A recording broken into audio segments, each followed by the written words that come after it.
കേരളത്തിന്റെ ആരോഗ്യ മേഖലയെക്കുറിച്ച് വലിയ തോതിലുള്ള ചർച്ച നടക്കുന്നുണ്ട്. ഈ സന്ദർഭത്തിൽ രണ്ട് കാര്യങ്ങൾ നമുക്ക് പറയാൻ കഴിയും. ഒന്ന്, കോട്ടയം മെഡിക്കൽ കോളേജിലുണ്ടായ അപകടം, അവിടെ അതിനെ തുടർന്നുണ്ടായ ചർച്ചകൾ. രണ്ടാമത്, പിണറായി വിജയന്റെ അമേരിക്കയിലെ മയോ ക്ലിനിക്കിലെ ചികിത്സ. ഇതിൽ ഒരു ചോദ്യം പ്രധാനപ്പെട്ട വരുന്നത്, കേരളത്തിലെ ആരോഗ്യ മേഖലയെ സർക്കാർ എത്രത്തോളം പരിഗണിക്കുന്നുണ്ട്? അവിടെ ഇടിഞ്ഞു വീഴാറായ ഒരു കെട്ടിടം, അത് തകർന്നു വീഴുമ്പോൾ കൊല്ലപ്പെടുന്ന സാധാരണക്കാരൻ, അവൻ ഗതിയില്ലാത്തത് കൊണ്ട് മെഡിക്കൽ കോളേജിൽ വന്ന് ചികിത്സിക്കുന്നു, വേറെ നിവൃത്തിയില്ലാത്തത് കൊണ്ട് എന്തും വിറ്റ് അവൻ്റെ കുടുംബത്തിൻ്റെ ചികിത്സ, അവൻ്റെ ആരോഗ്യം, ഇതൊക്കെ സംരക്ഷിക്കാൻ വേണ്ടി ശ്രമിക്കുന്നു. അതേസമയം മുഖ്യമന്ത്രി പിണറായി വിജയൻ അമേരിക്കയിലെ മയോ ക്ലിനിക്കിലേക്ക് പോകുന്നു, അവിടെ വലിയ തുക ചെലവഴിച്ചുകൊണ്ട് ഈ പറയുന്ന ചികിത്സ നടത്തുന്നു. മുഖ്യമന്ത്രി അല്ലായിരുന്നെങ്കിൽ പിണറായി വിജയൻ ഈ അമേരിക്കയിലെ മയോ ക്ലിനിക്കിൽ പോയി ചികിത്സ നടത്തുമായിരുന്നു. ഇതിലൊരു പ്രധാനപ്പെട്ട കാര്യം നിങ്ങൾ മനസ്സിലാക്കേണ്ടത്, എൻ്റെ അഭിപ്രായത്തിൽ കേരളത്തിലെ ആരോഗ്യ മേഖല വളരെ പൊതുമേഖല എന്ന നിലയിൽ വളരെ മികച്ച സംവിധാനമാണ്. അത് ആദ്യത്തെ സർക്കാർ മുതലല്ല, രാജാക്കന്മാരുടെ കാലത്ത് മുതൽ നമ്മൾക്ക് ഒരു പൊതു ആരോഗ്യ സംവിധാനം ഉണ്ടായിരുന്നു. ആ ആരോഗ്യ സംവിധാനത്തിൻ്റെ തുടർച്ചയായിട്ടാണ് പിന്നീട് വന്ന സർക്കാരുകളെല്ലാം ആരോഗ്യ മേഖലയെ ശ്രദ്ധിച്ചിട്ടുണ്ട്. പക്ഷെ നമ്മൾക്ക് ഇവിടെ നേരിടുന്ന ഒരു ഏറ്റവും ആരും ചർച്ച ചെയ്യാതെ പോകുന്ന ഒരു കാര്യം, നമ്മുടെ ഘാട്ട് കരാറിന് ശേഷം നമ്മളുടെ എല്ലാ സർക്കാർ ആശുപത്രികളുടെ സേവനങ്ങളിൽ നിന്ന് സർക്കാർ പിന്മാറണം എന്നുള്ള കൃത്യമായിട്ടുള്ള നിലപാട് നമ്മുടെ കേന്ദ്ര സർക്കാർ എടുക്കുന്നുണ്ട്. അതനുസരിച്ച് സംസ്ഥാന സർക്കാരുകൾ എടുക്കുന്നുണ്ട്. ഞാൻ നേരത്തെ പറഞ്ഞൊരു കാര്യമാണ്, നമ്മൾ മെഡിക്കൽ കോളേജുകൾ ഒഴിച്ച് ബാക്കി എല്ലാതും തദ്ദേശ സ്വയംഭരണ സ്ഥാപനങ്ങളുടെ കീഴിലാണ്.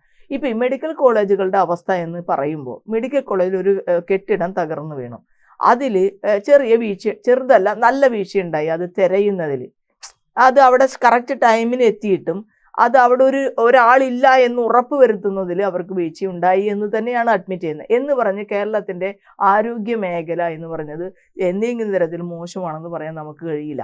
നിങ്ങൾ പറയുന്നത് പോലെ ഏറ്റവും ദരിദ്രരായിട്ടുള്ള ആളുകൾ അവർ വീട് വിറ്റിട്ടല്ല മെഡിക്കൽ കോളേജുകളിലേക്ക് പോകുന്നത്. കേരളത്തിൽ ഇപ്പോൾ മധ്യവർഗത്തിലുള്ള ആളുകളാണ്. പക്ഷെ ബിന്ദുവിന്റെ കുടുംബത്തിന് വീടില്ലായിരുന്നു.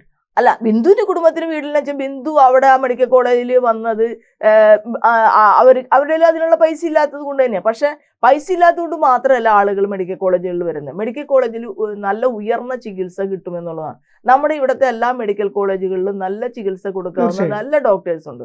ആ ഡോക്ടേഴ്സിന്റെ ചികിത്സയ്ക്ക് വേണ്ടിയാണ് അവിടെ ആളുകൾ എത്രയോ ക്യൂ ആണ് നിൽക്കുന്നത്. എന്ന് വെച്ചിട്ടുണ്ടെങ്കിൽ ഒരു 2 മാസമൊക്കെ കഴിയുമ്പോഴാണ് ഒരു സർജറിക്കൊക്കെ ഒരു ഡേറ്റ് കിട്ടുന്നത്. അത് അവിടെ ആവശ്യത്തിന് ഡോക്ടേഴ്സ് ഇല്ലാത്ത ഒരു പ്രശ്നമാണ് ഉണ്ടാകുന്നത്. ആ ഉള്ള ഡോക്ടേഴ്സ് അവർ അതികഠിനമായി ജോലി ചെയ്യുന്ന ആളുകളാണ്.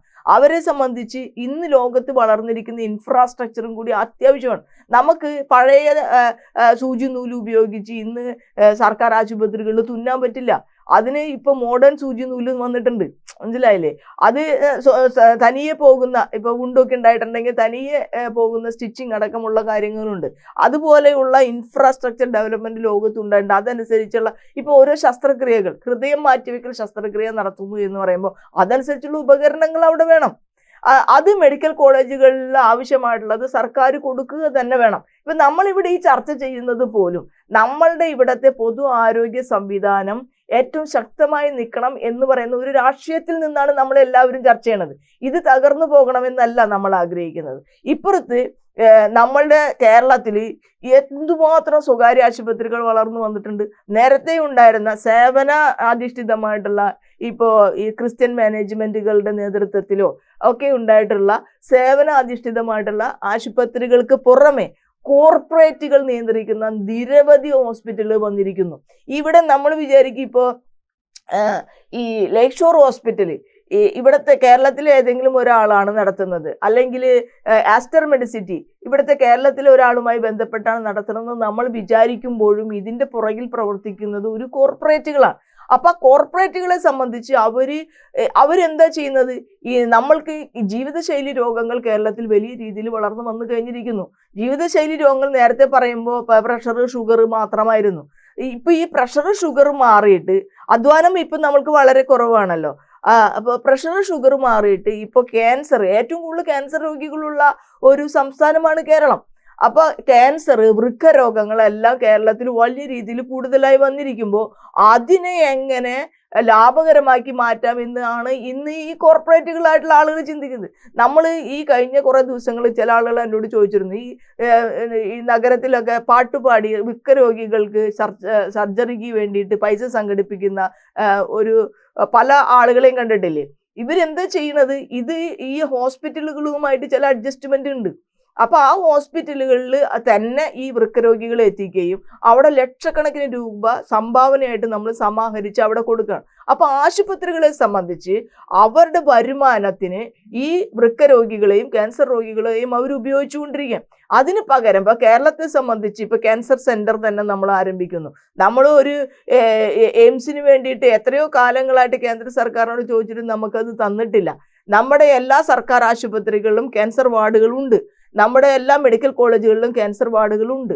പക്ഷെ അപ്പോഴും മധ്യവർഗത്തിലുള്ള പല ആളുകളും സ്വകാര്യ ആശുപത്രികളെ തേടി പോകുമ്പോൾ പല ആളുകൾക്കും നല്ല ചികിത്സയല്ല അവിടെ കിട്ടുന്നത്.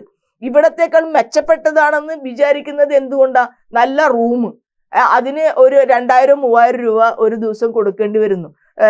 അപ്പൊ നഴ്സുമാര് കൃത്യമായി വന്ന് നോക്കുന്നു.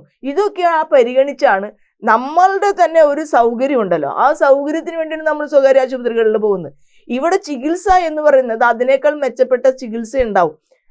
പക്ഷെ കുറച്ച് അസൗകര്യങ്ങൾ, കാരണം ഒരുപാട് ആളുകൾ ഉള്ളതുകൊണ്ടും അത് കുറച്ചും കൂടി ദരിദ്രരായിട്ടുള്ള മനുഷ്യരുള്ളത് കൊണ്ടും അതിനോട് സഹവസിച്ച് ജീവിക്കാതിരിക്കാൻ ഈ പണം മധ്യവർഗത്തിലുള്ള എന്ത് പൈസ നമ്മൾ കണ്ടെത്താണല്ലോ.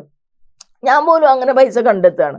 കാരണം വെച്ചിട്ടുണ്ടെങ്കിൽ നമ്മളുടെ ഏറ്റവും അടുത്ത ആളുകളുടെ ജീവൻ രക്ഷിക്കാൻ വേണ്ടിയിട്ട് നമ്മൾ പൈസ കടം വാങ്ങിച്ചും വീട് വിറ്റും പൈസ കണ്ടെത്തി നമ്മൾ സ്വകാര്യ ആശുപത്രികളിലേക്ക് പോവുകയാണ്.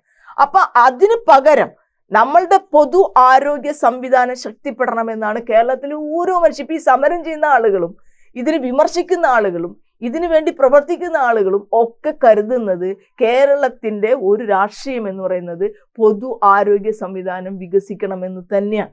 അപ്പൊ ചിലപ്പോൾ നമ്മൾ പറയും ഈ പോപ്പി ടിക്കറ്റ് ചാർജ് വന്നു, ചില ആളുകൾ പറയും ഒരു 10 രൂപ കൊടുത്താലും സർക്കാർ ആശുപത്രി നന്നാവട്ടെ എന്ന് പറയുന്ന ആളുകളുണ്ട്.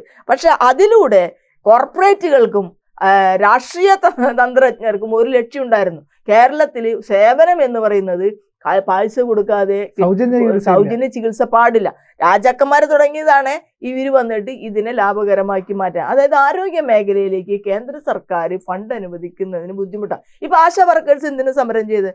ആശാ വർക്കേഴ്സ് എന്ന് പറയുന്നത് ലക്ഷക്കണക്കിന് ആശാ വർക്കേഴ്സ് ഈ ഇന്ത്യയിലാകെ വർക്ക് ചെയ്യാണ്.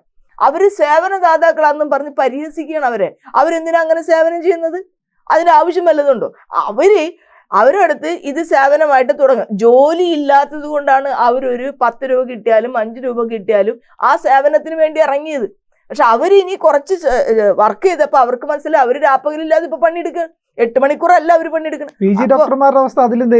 അപ്പൊ അവര് പറയണത് അവരെ തൊഴിലാളികളായിട്ട് അംഗീകരിച്ച് മിനിമം വേതനം അവർക്ക് കൊടുക്കണം എന്ന് പറഞ്ഞു. നേരത്തെ അതുണ്ടായിരുന്നു, തൊഴിലാളികൾ ഉണ്ടായിരുന്നു. സർക്കാർ അത് മാറ്റി സ്കീമാക്കി മാറ്റി. അപ്പൊ യഥാർത്ഥത്തിൽ കേന്ദ്ര സർക്കാർ ഈ പദ്ധതി അവസാനിപ്പിച്ച് ആരോഗ്യ മേഖലയിൽ കൂടുതൽ പണം മുടക്കാൻ തയ്യാറാവണം.